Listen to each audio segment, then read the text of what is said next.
nervous level, nervous energy gets to like scale of 1 to 10? 0. I don't get nervous.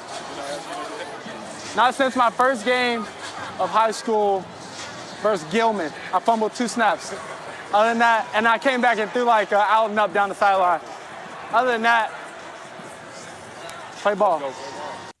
And that audio is courtesy of HBO's Hard Knocks training camp with the Chicago Bears. And that voice was the new starting quarterback of the Chicago Bears, Caleb Williams, talking to his quarterback coach about being nervous, having nerves. Does he have nerves? And really fast, before we get into Caleb Williams himself, a quick, I think, review of Hard Knocks.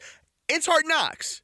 I don't think it's anything special. We're not learning anything. I mean, we've heard better sound bites and news clips by just watching the news or listening to local radio or local podcasts. And I think it's just great production work. It looks awesome. It's fun because it is the Chicago Bears. I think for so long as Bears fans, we've put this thing in our mind that was just impossible to live up to. It's like watching a movie and then knowing the sequel was going to come and your ideas are better than what you actually see on screen. It is what it is, especially when our imaginations run wild. But I think it's been a good season of Hard Knocks. I think there's been some fun moments of Hard Knocks. I don't think it's the same Hard Knocks from 15 years ago. I think the gimmick has kind of worn off. But it being the Bears in a year where they have the new sensation in Caleb Williams and getting quotes like that is really cool. And on that, Caleb Williams, and we know that a bunch of the starters, including Caleb Williams, aren't playing the last preseason game. They're not going to. They didn't. It makes no sense. They're moving on. They're getting ready for the season opener against Tennessee. And the question is that okay? Should they have? What are your thoughts about Caleb Williams now that you've seen the preseason come and go? And the answer is, it looks good, but it's only preseason. I think this is my final evaluation heading into real football in September. Now that August is ending, Labor Day is right around the corner, I think Caleb Williams, Jaden Daniels, Bo Nix, bunch of these other young quarterbacks look like they have the goods. Are they the new Tom Brady's, Peyton Manning, Aaron Rodgers, Patrick Mahomes? Are they Justin Herbert, Josh Allen, Joe Burrow? Are they Jalen Hurts? Are they Tua? I don't know, but I do know they don't look lost out there. There's going to be ups and downs for Caleb Williams. There are going to be moments where he makes you scratch your head and pull your hair out. There are going to be moments where he makes you stand on your feet and cheer. There are going to be moments you see him do things you've never seen a Bears quarterback do. There are going to be moments where people overhype him for doing things you've seen other quarterbacks do, including Jay Cutler and Justin Fields. But because it's Caleb, it's going to get that heightened recognition. There are going to be moments where he does things that you can't comprehend and we don't have words for. At some point, he's going to get injured in his career. Whether the devastation level of it is up to the football gods in the universe. All these things will happen because it's the National Football League. It's a violent sport. It's a random sport at times. The football is a weird-shaped ball. Things happen in this sport. But your eyes don't lie. You know when you're seeing something. You know when you're feeling something. You know when you're hearing something that's different. Yes, you are feeling that now with Caleb Williams. Even the biggest Caleb Williams detractors are feeling it. The only bad faith actors in this entire conversation about Caleb Williams, the only knuckleheads, the only goofballs are the people that want Tyson Bagent to play over Caleb Williams. And we know why. So if you're taking a step back, now that the preseason is all but finished, the final games are coming to an end, your fantasy teams are getting drafted, it was a very positive offseason, training camp, and preseason for the Chicago Bears. You saw things that make you excited, and you know why it makes you excited. You saw things that other teams are jealous for. You're watching not just local media, national pundits, media, podcasts, hot take artists, talking about the Bears the way they do the darlings of the league, the sleepers of the league, the way you always wish they would, your beloved Bears. Don't be afraid of greatness. Don't be afraid to succeed. Be in this ride. There's going to be waves, but that's the fun of it. The ups and downs are all worth it if what you think you're seeing come to fruition. That's what I've seen, at least, from Caleb Williams as my final thoughts in this offseason and this preseason. But we want to know your thoughts. What do you think as we're getting ready for this season to start on Caleb Williams? Are you hyped? Are you pessimistic? Optimistic? Let us know. We're on Twitter at Sports Cubicle TV, on YouTube at The Sports Cubicle, Sports from the Couch, and of course, Heartland Signal, WCPT 820. Check out the SoundCloud. I'm your host, Mike Mercado, here on WCPT 820. Let's stay in the football world here on the Sports Cubicle. I'm your host, Mike Mercado, and let's go national. Let's go to this story that is multi-layered and really took the newswire by storm. So why don't we check out this audio? First, you're going to hear the Miami Dolphins starting quarterback, Tua Tagovailoa, on his former head coach, Brian Flores, on the Dan Le Batard show with Stu Godds. And it was some scathing words, to say the least. And then you'll hear Brian Flores himself at a press conference, at a news conference, at practice with the media from CBS Sports. So first we'll hear from the starting quarterback, and then we'll hear from his former coach. Explain to us the difference in having a coach who did believe in you and what was happening with Flores. If you woke up every morning and I told you you sucked at what you did, that you shouldn't be here, and then you have somebody else come in and tell you, dude, you are the best fit for this. The facts are facts. You're playing at a very high level. You have a terrible person that's telling you things that you don't want to hear. You're going to start to believe that about yourself. And so that's sort of like what ended up happening. The words you used were terrible person. I'm just curious how that hit you. Look, I'm human, so that hit me in a way that, I wouldn't say it was, positive for me. But at the same time, I've got to use that and say, hey, how can I grow from that? How can I be better? That's really where I'm at from that standpoint. Do I feel like, that's me? No. But how can I grow from that situation and create a world where that's not, the case that anyone says that about Brian Flores? Thank you again to the Dan Le Batard show. Check out the entire interview with the starting quarterback of the Miami Dolphins, Tua Tagovailoa. A very interesting conversation and a funny video and bit. If you're a fan of the Dan Le Batard show podcast, make sure you guys check that out. And of course, thank you to CBS Sports for the response from Brian Flores. And I just want to spend a second on this because we've talked about Brian Flores before.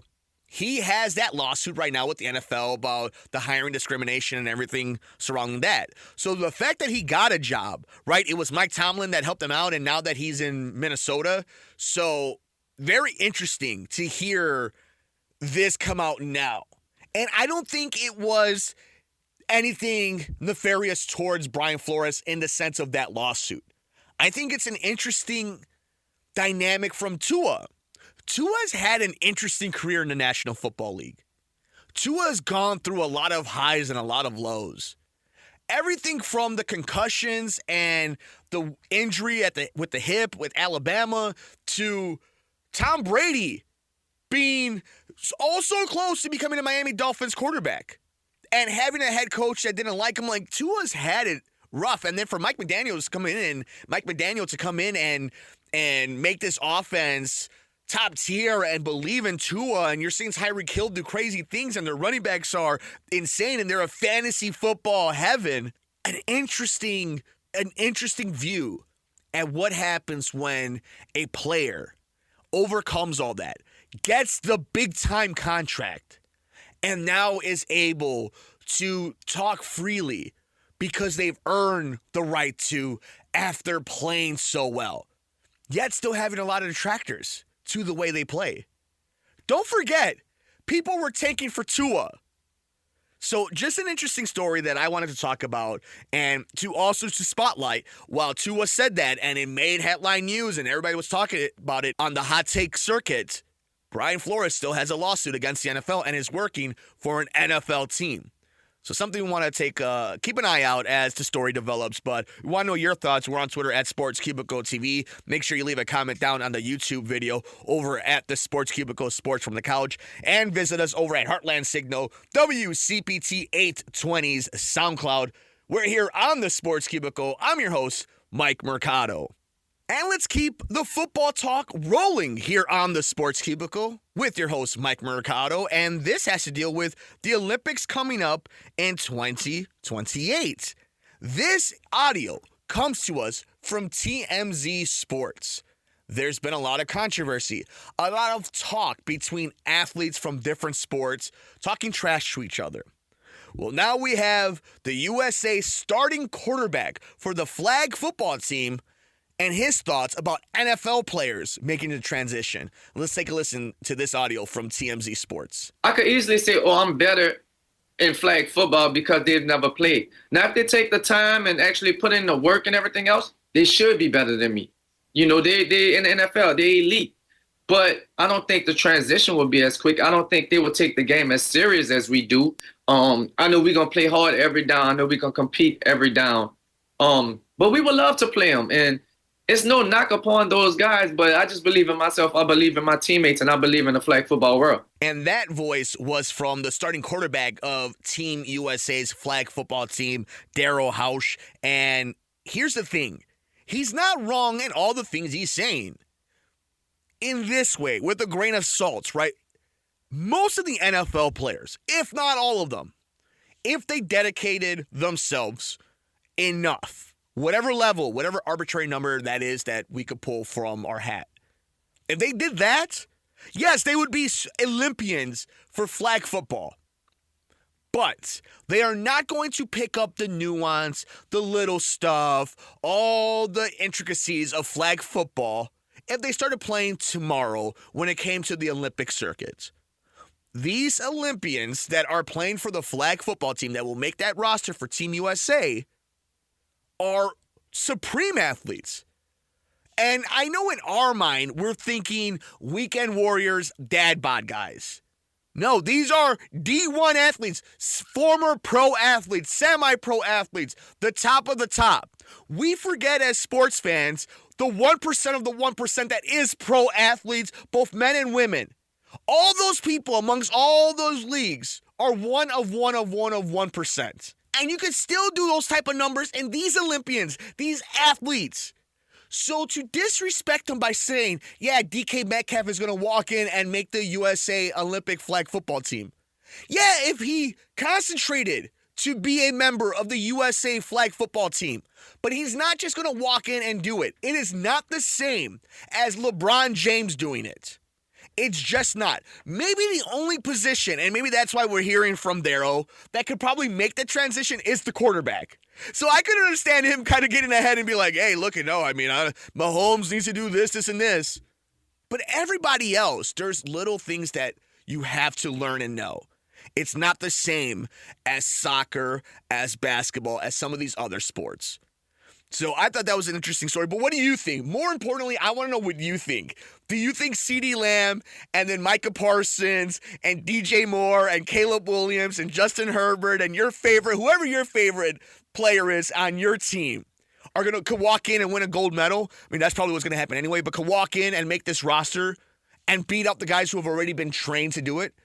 Let us know. Leave a comment down below on our YouTube channel at the Sports Cubicle, Sports from the Couch. We're on Twitter. Follow us at Sports Cubicle TV. And, of course, visit us over at Heartland Signal, WCPT's SoundCloud. And let us know your thoughts. What do you think? As Team USA quarterback Daryl Hausch is a little worried about NFL players maybe taking roster spots, should they be able to. We want to know your thoughts here on the Sports Cubicle. I'm your host, Mike Mercado. And speaking of the Olympics, this comes to us from Carrie Anderson over at Yahoo Sports. The United States announces team for 2024 Paralympics with 225 members heading to Paris. Team USA will include 141 returning Paralympians, including swimmer Jessica Long, sprinter Hunter Woodhall, and multi-sport athlete Oksana Masters. For those having withdrawals following the end of the 2024 Paris Olympics, fear not. The games aren't over. The 2024 Paralympics are coming soon, starting with an opening ceremony on Wednesday, August 28th. The United States Olympic and Paralympic Committee, the USOPC, released the full 225-member team roster on Monday. Team USA will have 110 male and 110 female Paralympic athletes, plus 5 guides, competing on behalf of the United States in Paris. While 78 athletes will be making their Paralympic debuts, the members of Team USA also include 141 returning Paralympians. 52 of those returning athletes previously won Paralympic medals. 3 Americans, multi-sport athlete Oksana Masters, marathoner Tatiana McFadden, and table tennis player Tal Lebovitz will be competing in their 7th Paralympic Games. Masters has competed in every summer and winter games since 2012 in 4 different sports, picking up 9 Paralympic medals in para-Nordic skiing and 5 in para-biathlon in the winter games. On the summer side, she has a para-rowing bronze from 2012 and 2 para-cycling golds from Tokyo in 2021. Swimmer Jessica Long, who has earned 29 Paralympic medals for the United States, will be attending her 6th Games. The 32-year-old has competed in every Paralympic since Athens in 2004, where she picked up 3 gold medals. Long is 2nd in total Paralympic medals for the United States, behind Tricia Zorn. Hunter Woodhall, partner of Olympic long jump medalist Tara Davis Woodhall, is another notable returning name. He will be at his 3rd Paralympic Games after winning a silver in the 200-meter and a bronze in the 400-meter in Rio, and another bronze in the 400-meter in Tokyo. Davis Woodhall will also be in Paris as a part of a group of Team USA influencers representing the YouTube channel that she and Woodhall host together. After the opening ceremony, the Paralympic Games will take place from August 28th to September 8th. In total, the games will include 22 sports and 549 medals. And I actually have a list of some of the games that you could be watching during these Paralympics. You have blind football, goalball, para-archery, para-athletics, para-badminton, para-canoe, para-cycling road, para-cycling track, para-judo, para-powerlifting.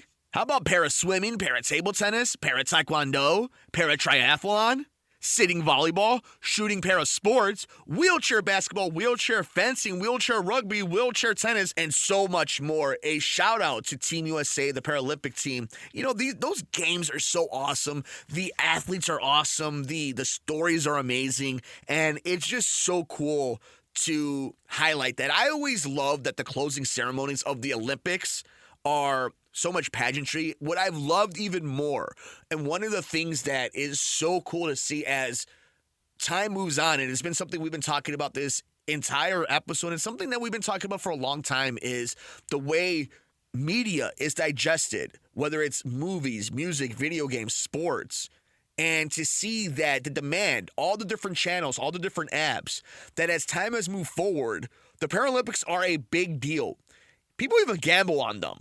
And we know people will gamble on anything, but like, it's serious. These athletes are profiled. The sports science has elevated. These athletes are elevated. These stories touch more people. More people are able to watch, enjoy, and become fans of these athletes. And the networks themselves have realized, selfishly, the amount of money they can make by spotlighting and putting these athletes, giving them a platform to show their skill, to show the Paralympics and how great of a competition it is.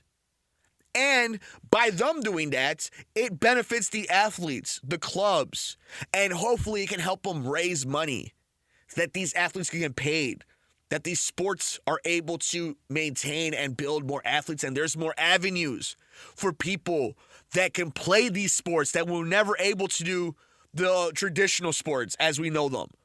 This is an awesome story. Some of my favorite times of the Olympics is knowing the Paralympics are right there and to see some of these stories. So I thought we wanted to spotlight as the Paralympics are here and we know that the games are going to be awesome and the athletes are going to give us some special moments. But we want to know your thoughts. How excited are you for the Paralympics? How often do you listen and sit down when some of these stories come up, and how touching is it for you, and how inspiring are some of these athletes? Let us know. We're on Twitter at Sports Cubicle TV. Leave a comment down below on the YouTube, the Sports Cubicle, Sports from the Couch, and of course visit us over at Heartland Signal, WCPT 820's SoundCloud. We got a whole lot left here on this edition of the Sports Cubicle. I'm your host, Mike Mercado.